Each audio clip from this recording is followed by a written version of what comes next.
पीछे चल लगे जिम करते हुए कोई पीछे ना होएगा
आगे ऊपर जाओ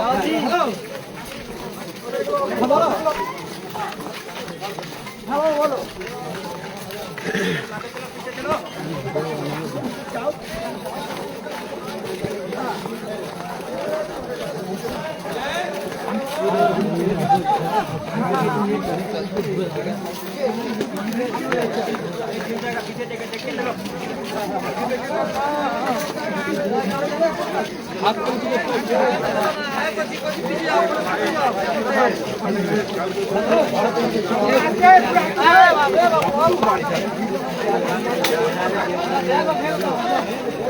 बाबू लाइव चलছে কি লাইভ চলছে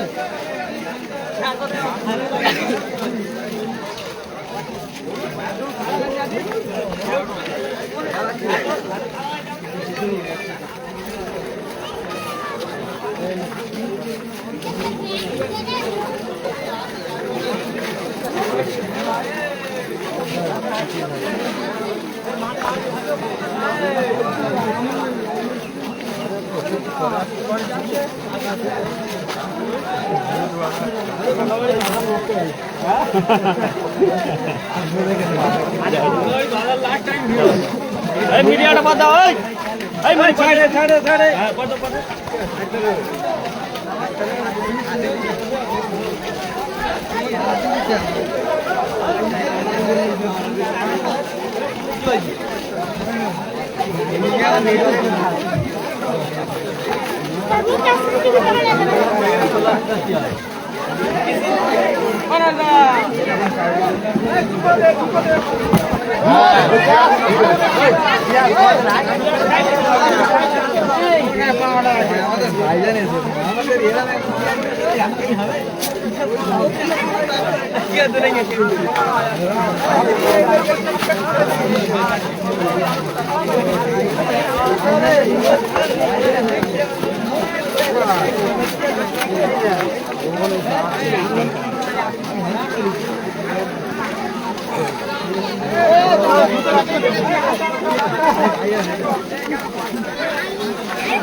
लोग घुटो में रहते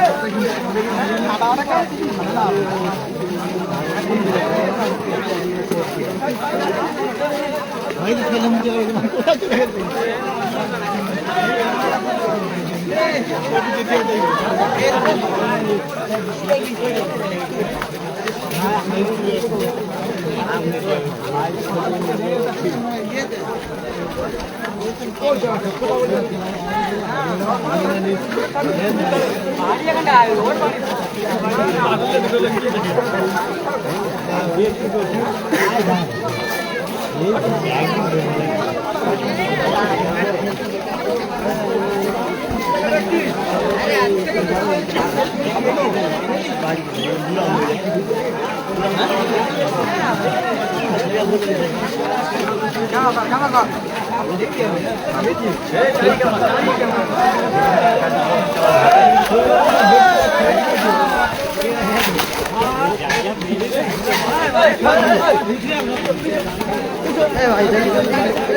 কাঠের উপরে ঠিক আছে।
আমরা কেউ বেশি প্রবেশ করবো না, এটা মাথায় রাখি জানো। ভাই আমাদের বাড়িতে বেরিয়ে এলে তবে আমরা সবাই এদিকে যাবো।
ভালো বুঝবে ভিডিও করবে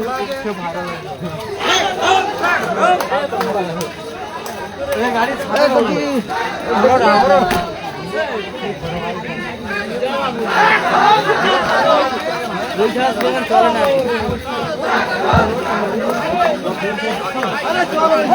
চলো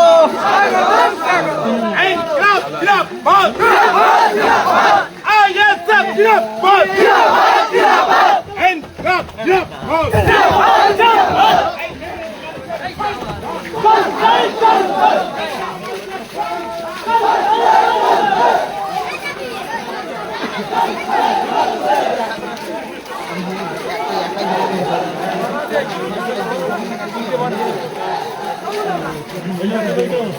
জিন্দাবাদ। দেখা থাকি মারামারি হয়তো হোক।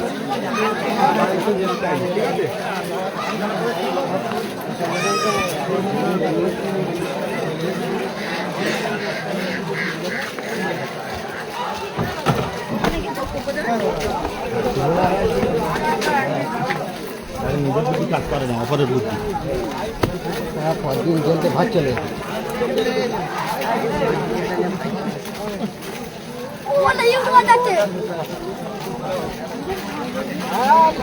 দেখি দেখি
আমরা সবাই মাঠের মাঝখানের দিকে চলে আসি ভাই।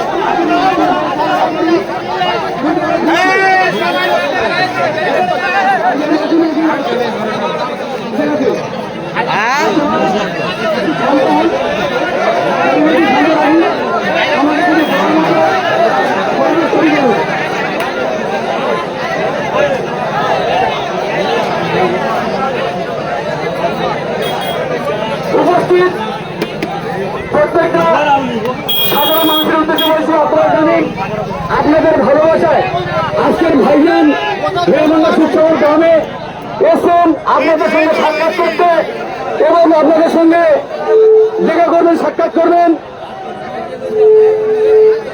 বর্তমানে এই পরিস্থিতি রাজ্যের কিছু তিনি তুলে ধরবেন।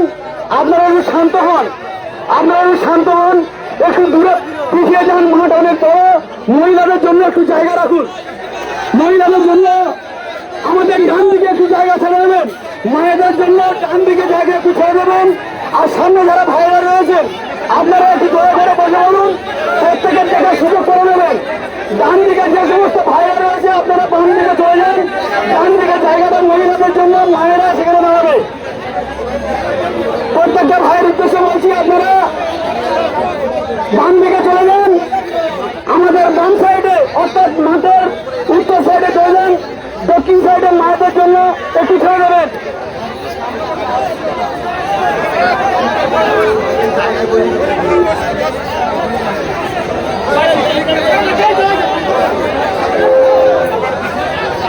সবাই সামনে চলে আসো। আমাদের ডান দিকে যারা ছেলেরা চলে আসুন, মায়েদের থেকে সুযোগ করে দাও। আমরা যারা এই পিছনে আছি, হ্যালো হ্যালো, এই মাইকম্যানকে বলবো সাউন্ড একটু বাড়াতে। আমি বলছি যারা পিছনে দাঁড়িয়ে আছে, ভাইজান এখানে দাঁড়িয়ে বক্তব্য রাখবে আপনাদের সামনে, দু চার কথা 10 মিনিট আপনাদের সংক্ষিপ্ত বক্তব্য রেখে চলে যাবে। অন্য জায়গায় প্রোগ্রাম আছে, অনেকটা লেট হয়ে গেছে। আপনাদেরকে অনুরোধ করে বলবো মাঠের সামনের দিকে চলে আসেন, পিছনে দেখতে পাবেন না, সামনে চলে আসুন, বসে যান। অনেক বড় মাঠ আপনারা দেখতে পাবেন।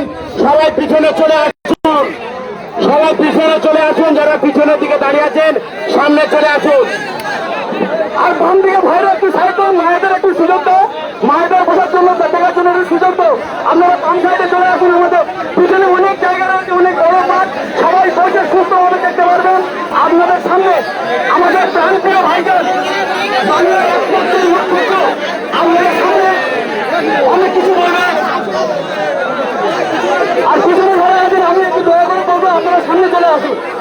আপনারা সামনে চলে আসুন, দয়া করে আপনারা সামনে চলে আসুন।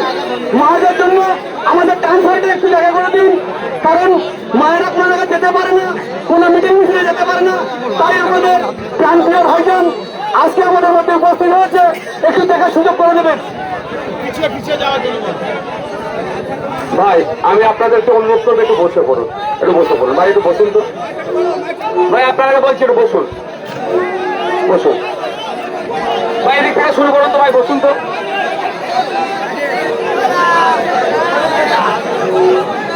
ভাই, বসুন তো ভাই, বসুন ভাই। আপনারা একটু বসতে পারছেন না? অসুবিধা হচ্ছে নাকি? বসতে অসুবিধা হচ্ছে ভাই? আপনারা একটু বসুন তো।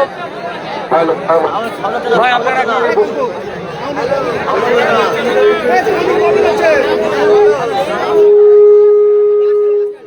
হ্যালো হ্যালো ভাই, আপনারা এখানে আমরা বসুন, ওখানে বসুন তো ভাই, আপনারা বসুন ভাই, একটু বসুন না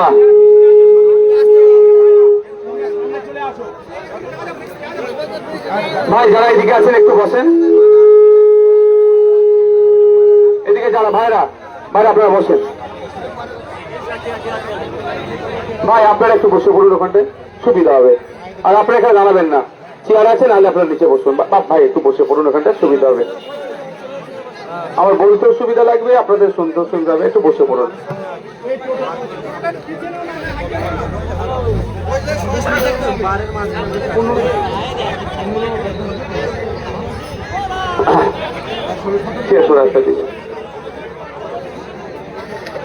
আপনারা সবাই জানেন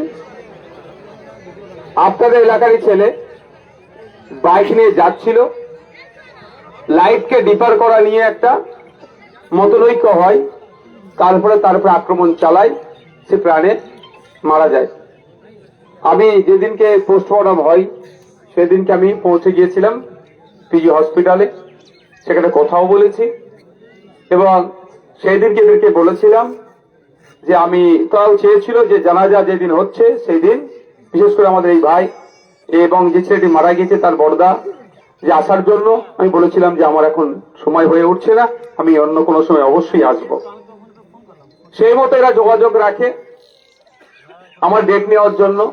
আপনারা জানেন আমি শুধু এখন ভাঙড়ের বিধায়ক নয়, রাজ্যের মানুষের বিধায়ক হয়ে গেছি। সারা রাজ্যে যখন কোনো জায়গায় অন্যায় অনাচার সংগঠিত হয়, প্রত্যেকটা ক্ষেত্রেই আমি মানুষের পাশে দাঁড়ানোর চেষ্টা করি। সেই গঙ্গা ভাঙন হতে পারে, পদ্মা ভাঙন হতে পারে, পুরুলিয়ায় জঙ্গলের অধিকার কেড়ে নিচ্ছে, ঝাড়গ্রামে জঙ্গলের অধিকার কেড়ে নিচ্ছে, আদিবাসীদের দুরবস্থার জন্য তাদের পাশে থাকা, দলিতদের উপর অত্যাচার হচ্ছে। বিদ্যুৎ মন্ডল আপনাদের এই দক্ষিণ 24 পরগনা জেলার বিষ্ণুপুরে তাকে খুন করেছিল।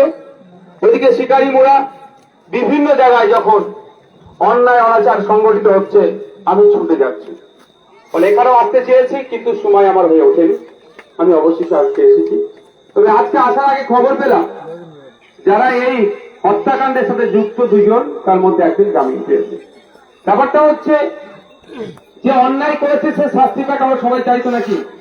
তারা চাইতো, হাত তুলুন তো ভাই, সবাই আমরা চাইতো নাকি? যারা অন্যায় করেছে শাস্তি পাক সবাই চাইতো। তার বাইরে মিথ্যা করে কেউ ফাঁসাও, কাউকে ফাঁসানো হোক, এটা আমি চাই না। ইভেন যখন যেদিনকে পোস্টমর্টম হয় সেদিনকে আমি গিয়েছি, গিয়ে এদেরকে বলেছি যে মিথ্যা করে কিন্তু কারো নামে বলবে না। এটা শুধু নয়, যেদিন ঘুটিয়ারি শরীফের একটি ছেলেকে পিটিয়ে মেরেছিল, যখন তাদের বাড়ি গিয়েছিলাম, আমাদের মর্তজাও ছিল, তাদের বাড়িতে গিয়ে তার মাকে, বোনকে এবং তার পিতাকে বলেছি যারা অন্যায় করেছে তাদের বিরুদ্ধে অভিযোগ করবেন। তার বাইরে একটা কোনো ফালতু লোক, মানে ফালতু মিন্স যে ওর সাথে ওদের টেনশন ছিল, নাম বেরিয়ে দিলাম, এটা করবেন না, এটা হবে তাহলে নোংরামি। তাই যে দুটো ছেলে মিলে খুন করলো তার মধ্যে একজন জামিন পেয়েছে। আমি শুধু ভাবছি এটাই, ওয়াকফ নিয়ে আন্দোলন করলে, ওয়াকফ বাঁচানোর জন্য আন্দোলন করে 5.5 মাস পরে জামিন পাচ্ছে, মানে এতদিন আটকে রাখছে। এখনো অনেক নিরীহ ছেলে ওয়াকফ আন্দোলনকে কেন্দ্র করে শামশেরগঞ্জে যে ইনসিডেন্ট ঘটেছিল, অনেক নির্দোষ ছেলে 6 মাস পার হয়ে গেছে, এখনো জেলে আছে, জেল খাটছে। আর একজনকে মেরে খুন করে দিল, প্রাণে মেরে দিল, সে স্বল্প সময়ে বেল কিভাবে পেয়ে যাচ্ছে ভাই? তাহলে এখানে কোনো একটা ষড়যন্ত্র আছে। কে করছে না করছে আমি বিতর্কে যাব না। পরিবারের লোককে আমি বলেছি, আমি তো জোর করতে পারি না।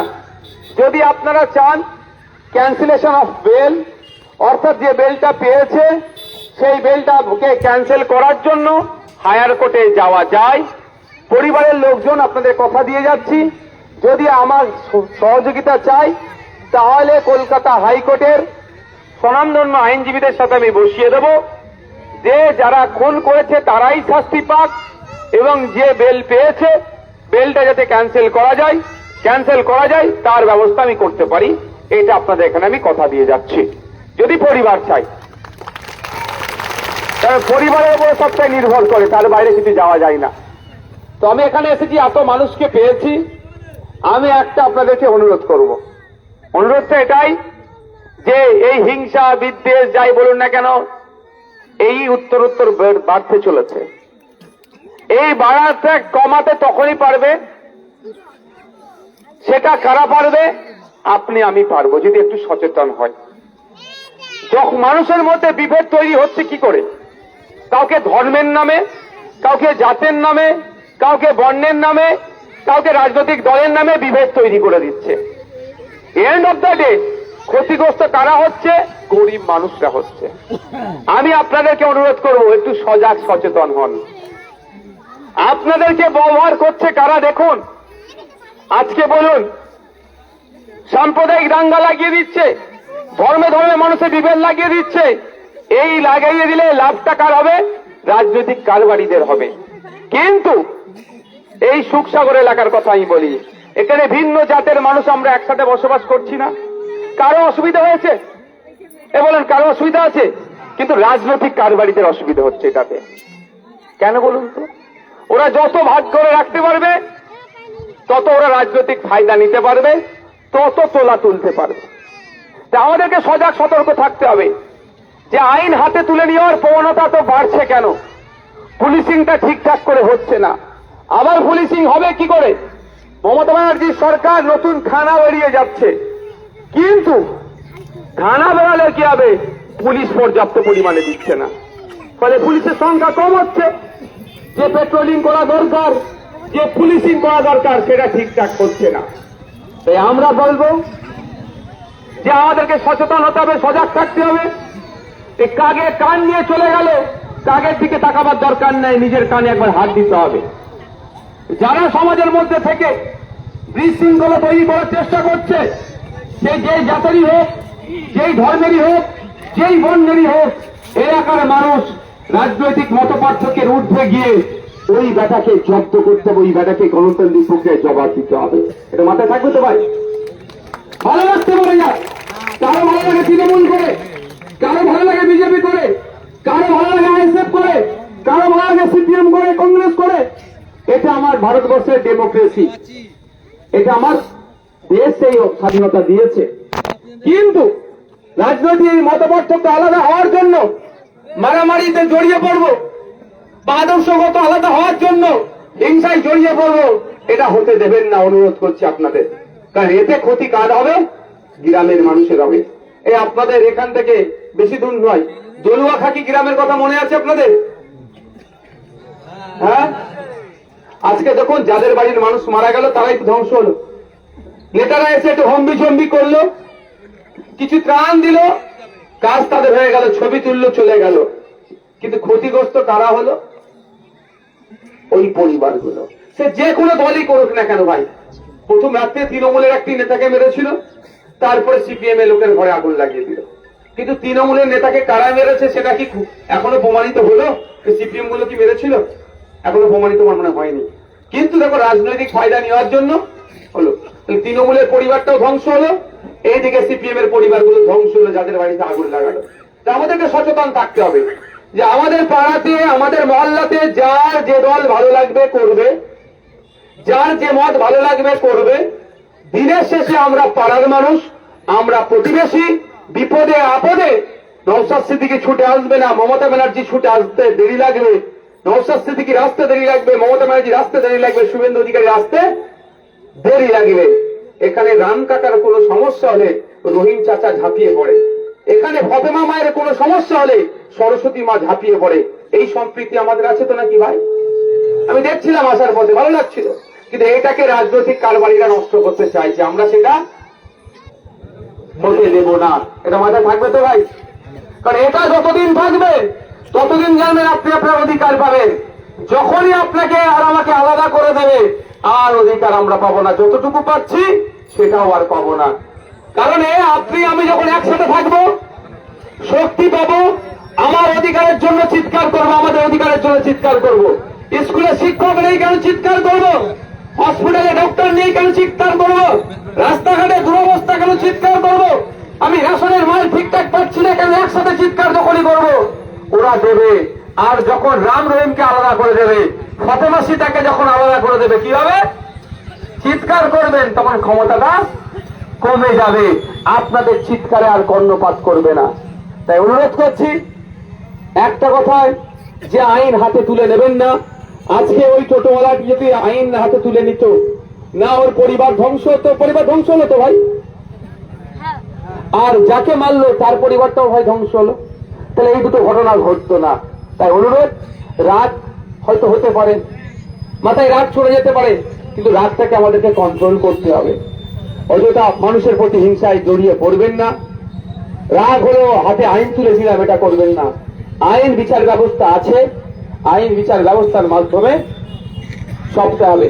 বলতে পারেন যে ভাইজান পুলিশ শোনে না, একটা আপনাদের কথা বলি, একটা কথা বলি, পুলিশ আজকে শোনে না, কালকে পুলিশকে আমরাই শোনাবো, শোনাতে বাধ্য করব।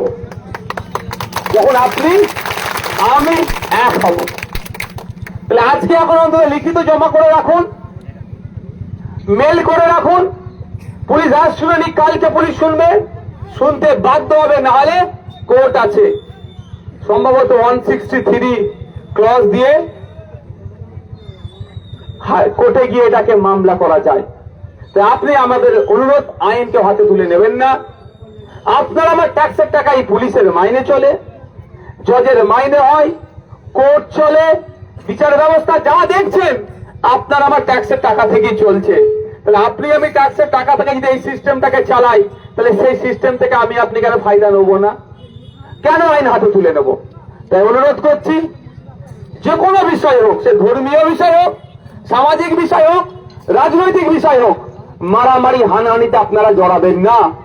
জড়ালে আপনাদের বলছি ক্ষতি বুথ স্তরের মানুষের হবে। আর ব্লকের নেতা, জেলার নেতা, রাজ্যের নেতারা মিডিয়ার সামনে সন্ধ্যাবেলায় ভালো করে ফেস পাউডার নাকি সব বলে মুখে লাগিয়ে বলবে কি এটা উচিত হয়নি, এতটা বলে ছেড়ে দেবে। ক্ষতি আমার রাম কাকার পরিবার হতে পারে, ক্ষতি আমার রহিম চাচার পরিবার হতে পারে, ক্ষতিগ্রস্ত আমার ফতেমা মায়ের পরিবার হতে পারে, ক্ষতিগ্রস্ত আমার সীতার মায়ের পরিবার হতে পারে। তাই অনুরোধ, যে নিজেদের কথা ভেবে, নিজেদের পরিবারের কথা ভেবে একটু চোখ কান খুলে চলুন, কারো প্ররোচনায় পা দেবেন না, আইন হাতে তুলে নেবেন না।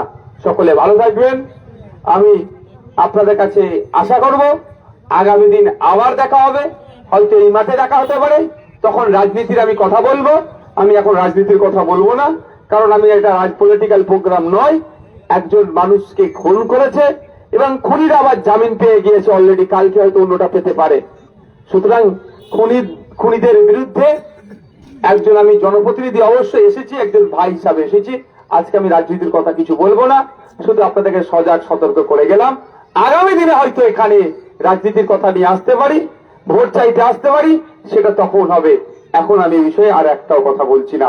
সকলে ভালো থাকবেন, সুস্থ থাকবেন, এলাকার সম্প্রীতি ঐক্য বজায় থাকুক, এই কামনা করে আমি আমার বক্তব্য শেষ করছি। ধন্যবাদ।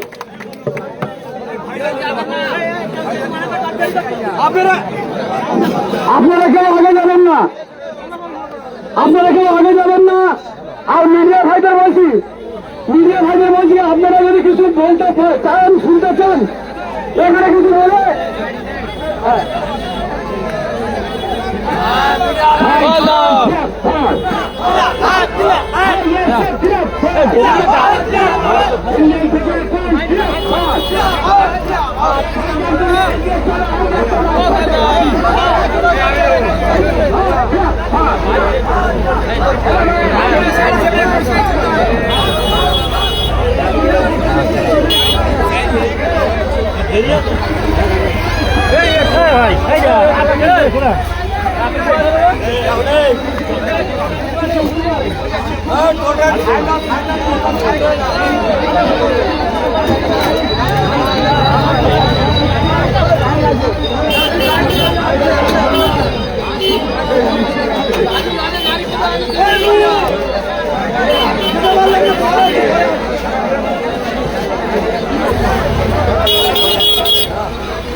चलो चलो चलो चलो हाँ पर पीछे हाँ पर पीछे हाँ पर पीछे चलो आगे चलो आगे चलो ए बच्चा आगे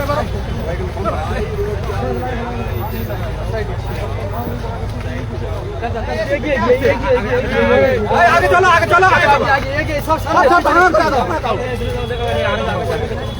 चलो चलो चलो कैमरा को चलो नीचे जाओ कैमरा को नीचे जाओ जाओ हाँ कर पीछे हाँ कर पीछे ना बंदा है चलो चलो ना के অনেক সময় ঘুরে বাড়াচ্ছি হাত ধরে একটু টেনে নেবে ভাই জোর কে কই এই ওদিকে কাটছে কেন ওই ওই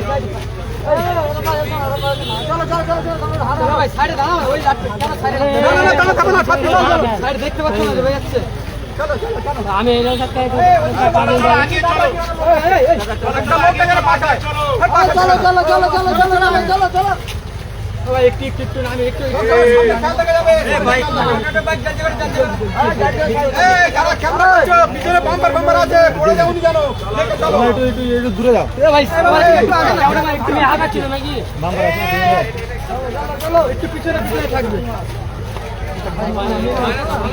চলো চলো এখানে বাইক একটু সাইড করো এদিকে চালাও হয়ে যাবে চলো চলো চলো ভিতরে এর বলতে চলো না চলে নেংটি গোল ভাই চলো চলো চলো রেডি এই তো চলো চলো একটু আগে চলো আগে চলো এই সাইকেল দাঁড়াবে না ও সাইকেলে চালা আমাদের ভাইজান তোমার যাচ্ছে তো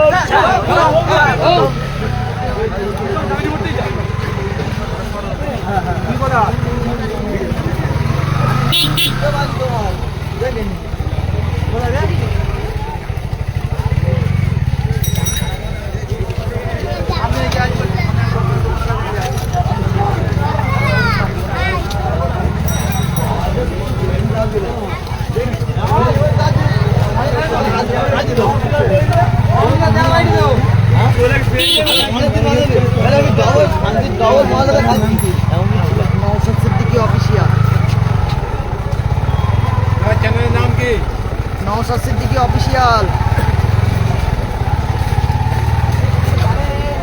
ছেলেটা কই ওটা গাড়িতে উঠো কেন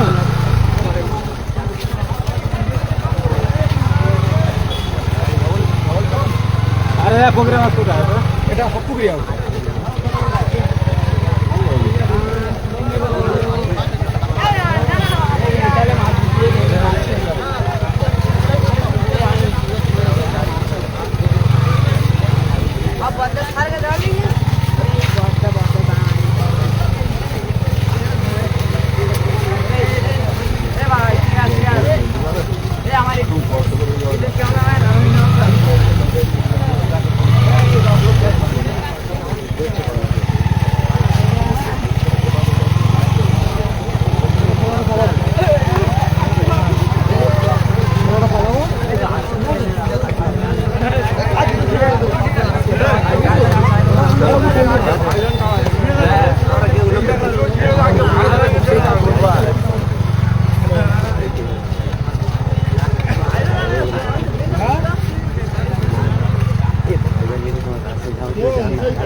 তুমি টাকা চুপ করে ভয়েস করো আমরা শুনি এই তোমার সাথে আছে না ভয়েস করা রে ভিডিও করে ছেড়ে দাও না ওই লাইভ চলে যাবে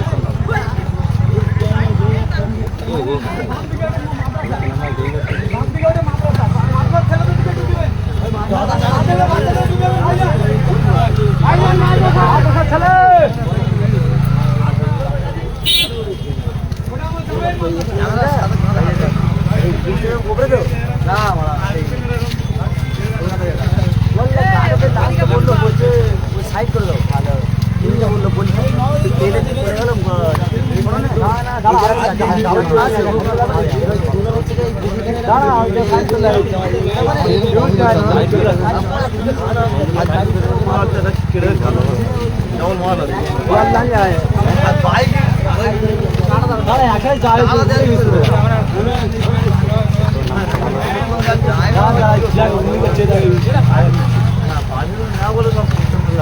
মাথা খাওয়া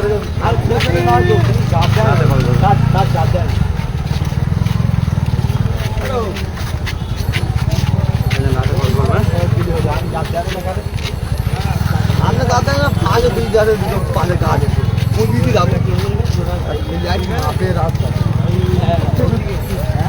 দুবার হাত এই নাম্বার হোয়াটসঅ্যাপ রাস্তা করছি হ্যাঁ বলছি আমার তো মিনিট যাবে এই যাই কেমন যাবে হ্যাঁ ভাই ড্রাইভারে জিজ্ঞেস করছি বলছি না